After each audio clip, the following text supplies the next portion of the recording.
Hello दोस्तों, आपके अपने YouTube चैनल RMT में आपका स्वागत है। दोस्तों, आज की इस वीडियो में हम पढ़ने वाले हैं एक ऐसे टॉपिक को जिससे हर कंपटीशन एग्जाम में इसका क्वेश्चन आना ही आना है। बिल्कुल पक्का तय है कि यहाँ से क्वेश्चन आता ही आता है। वो टॉपिक क्या है? टॉपिक का नाम है भारतीय अर्थव्यवस्था के क्षेत्र। ये सभी हम आज इस वीडियो में डिस्कस करेंगे, वो भी डिटेल के साथ में। ओके, तो चलिए दोस्तों शुरू करते हैं आज का वीडियो। तो सबसे पहले जान लेते हैं हम भारतीय अर्थव्यवस्था के क्षेत्र कितने हैं। भारतीय अर्थव्यवस्था के क्षेत्र कितने हैं?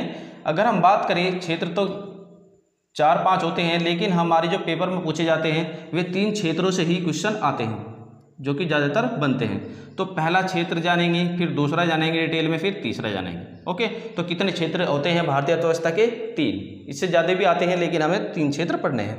पहला क्षेत्र होता है प्राथमिक क्षेत्र। प्राथमिक क्षेत्र, प्राथमिक क्षेत्र। दूसरा होता है द्वितीयक क्षेत्र। द्वितीयक क्षेत्र, द्वितीयक क्षेत्र आता है। तीसरा होता है तृतीयक क्षेत्र।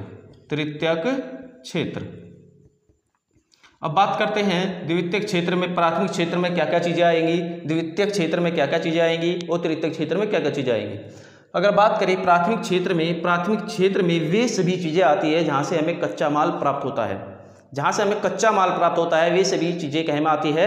प्राथमिक क्षेत्र में आती है। कच्चा माल हमें कहाँ से प्राप्त होता है? कृषि से प्राप्त होता है, पशुपालन से प्राप्त होता है, जो भी है। और हमारे जो जितने भी पशुपालन विभाग है, जितने भी फार्म हैं, ठीक है, ये सभी चीज़ें कहाँ से प्राप्त होती है? प्राथमिक क्षेत्र से प्राप्त होती है। इसमें आता है तुम्हारा जैसे कृषि आ गई,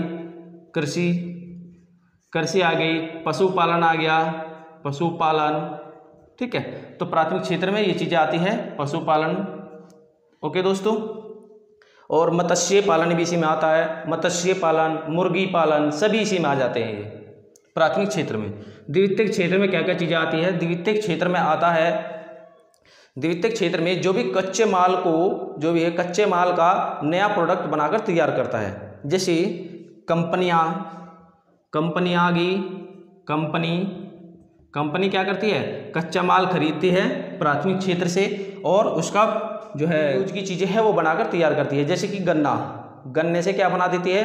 जितने भी कंपनियां, फैक्ट्रियां है, ये क्या बना देती है? चीनी बना देती है, बूरा बना देती है, ठीक है, ये सभी चीज़ें बनाती है।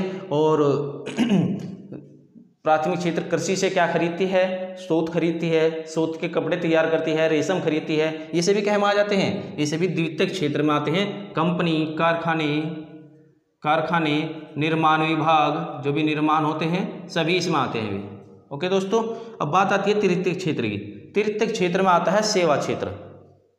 सेवा में क्या आ जाता है?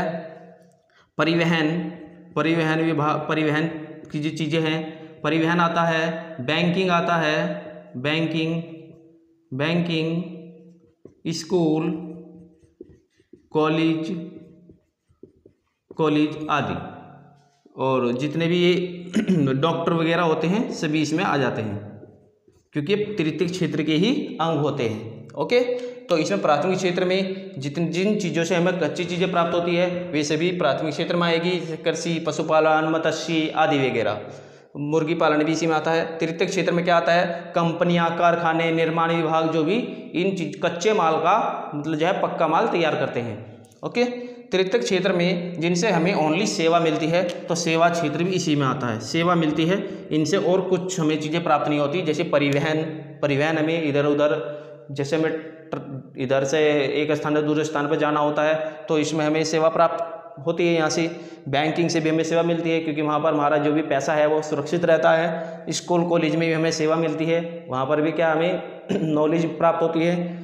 कॉलेजों में डॉक्टर से भी सेवा ही मिलती है। ओके दोस्तों, तो ये सभी क्षेत्र किस में आते हैं? तृतीयक क्षेत्र में। ठीक है दोस्तों, तो इस वीडियो को आप थोड़ा ध्यान से समझ के जाए। जरूरी नहीं कि क्वेश्चन यही लिखे मिले आपको, वहाँ से कुछ भी मिल सकता है। बस आपको इस चीज़ का ध्यान रखना है कि कच्चा माल किससे प्राप्त हो रहा है और कौन उसका पक्का माल तैयार कर रहा है और सेवा किस चीज़ से प्राप्त हो रही है हमें। अगर इन चीज़ों का आप ध्यान रखते हैं तो आपका क्वेश्चन सही हो जाएगा यहाँ से। ओके दोस्तों, अगर दोस्तों आपको वीडियो अच्छी लगी है तो चैनल को सब्सक्राइब जरूर करना। अगर वीडियो में थोड़ी बहुत जो भी कमी दिखाई देती है तो कमेंट करके जरूर बताना। तो नेक्स्ट वीडियो मिलते हैं, तब तक के लिए जय हिंद, जय भारत। हंसते रहे, मुस्कुराते रहे।